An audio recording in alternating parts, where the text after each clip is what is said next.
फिर एक सपना, उसके पूरे होने का डर। क्यों ये सब क्यों हो रहा है मेरे साथ? क्यों? प्रीति और उसके सपने, अनकहे अनजाने, कुछ राज समेटे हुए।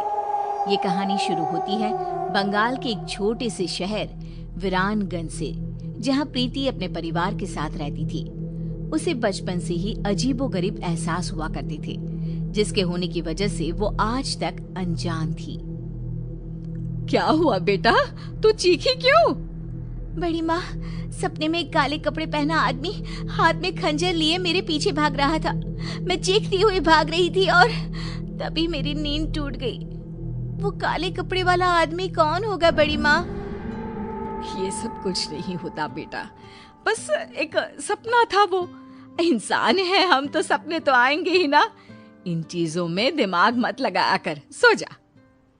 रूपा प्रीति को सांत्वना देकर कमरे से बाहर तो आ जाती है, पर उसका मन भी डर से भर जाता है। इतिहास अपने आप को दोहरा रहा है।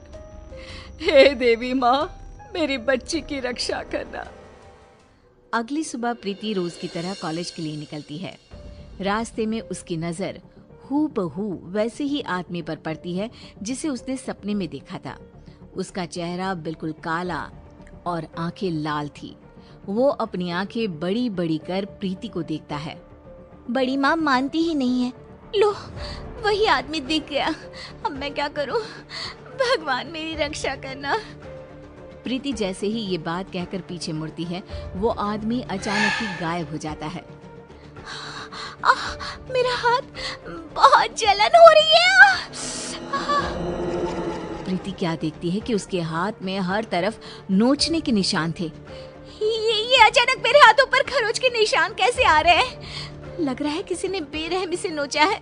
बहुत दर्द हो रहा है।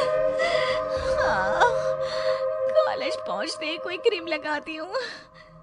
प्रीति जैसे ही कॉलेज पहुंचती है, उसकी शरीर के निशान देखकर उसके फ्रेंड्स चौंक जाते हैं।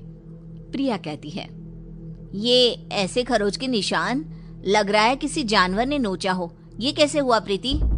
पता नहीं यार, अचानक ही।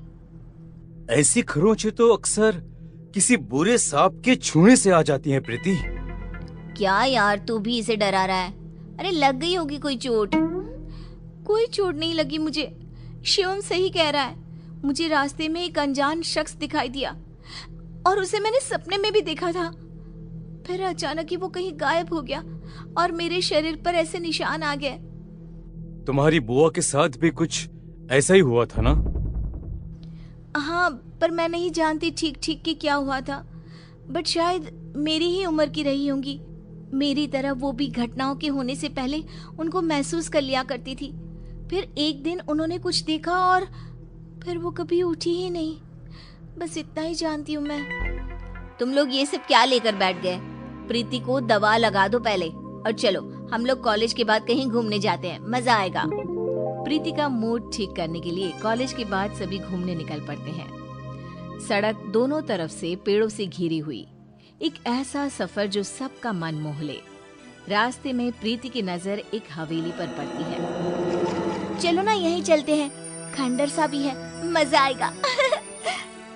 पुरानी चीजें देखी नहीं कि प्रीति का मूड चंगा हो ही जाता है। अच्छा है, चलो वहीं चलते हैं। तीनों गाड़ी से उतरकर उस हवेली में जाते हैं। 1912। 1912? ये क्या है? पता नहीं, दिमाग में ये नंबर आया। छोड़ो, मैं तो कुछ भी कहते रहती हूँ। अंदर चले।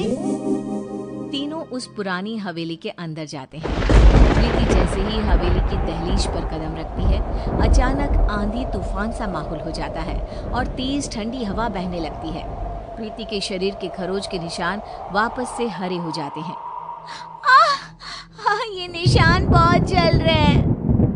मौसम के बदलते हुए रुख को देखकर सभी फौरन अंदर हवेली में चले जाते हैं। अंदर तीनों इधर उधर घूमने लग जाते हैं। तभी प्रिया के हाथ एक नेम प्लेट लगती है जिस पर 1912 ही लिखा हुआ था। प्रीति देख, इस नेम प्लेट पर क्या लिखा हुआ है? कर्णिका पैलेस 1912। तेरी बुआ का नाम भी तो कर्णिका ही था ना? हाँ, मतलब कि ये घर मेरा भी है। पर सबने आज तक ये छुपाया क्यों? तभी प्रीति ऊपर देखती है जहाँ उसे गैलरी में वही काला साया दिखाई देता है जो प्रीति को देखकर मुस्कुराता है। देखो फ्रेंड्स, वही काला साया है ऊपर। सभी ऊपर जाते हैं पर ऊपर कोई नहीं होता। कहाँ गया? अभी तो यही था। मुझे कुछ एहसास हो रहा है फ्रेंड्स, लगता है मानो इसी हवेली में मैं रही हूँ, पहले, बहुत पहले। तभी अपनी आंखों के सामने प्रीति को कुछ चीज दिखाई देनी शुरू होती है। वो देखती है कि उसकी बुआ उसी अनजान आदमी के साथ कोई तंत्र साधना कर रही है। तुमने जो कहा मैंने किया ना, अब तो मुझे जाने दो ना। नहीं कर्णिका, अब तुम पूरी तरह से मेरी हो। ये कहते ही वो आदमी कर्णिका को छूता है और कर्णिका का शरीर पूरी तरह काला पड़ जाता है और वो मर जाती है और वापस से प्रीति को सब कुछ पहले की तरह नॉर्मल दिखने लग जाता है। ये सब क्या है? बुआ जी क्यों उस आदमी के साथ थी? कौन है वो? तभी शिवम और प्रिया के सामने भी वो अनजान आदमी आ जाता है। कैसी हो कर्णिका?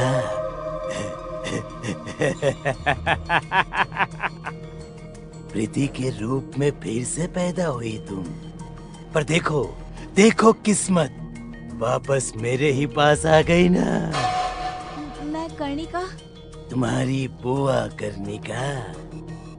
उसे काले जादू से ताकतें हासिल करनी थी और उसी काले जादू ने मुझे जन्म दिया।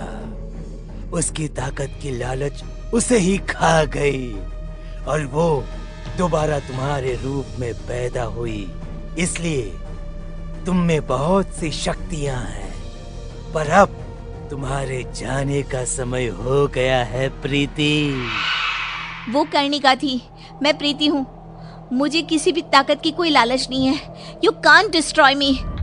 वो काला साया प्रीति के पीछे भागता है, बिल्कुल उसी तरह जैसा उसने सपने में देखा था। प्रीति भागती हुई ऊपर कमरे में खुद को बंद कर लेती है। आज मेरा सपना ही मुझे बचाएगा। प्रीति अपने सपने को याद करती हुई कमरे के एक कोने में पड़े एक मटके को निकालकर जमीन पर छोड़ देती है और साया गायब हो जाता है।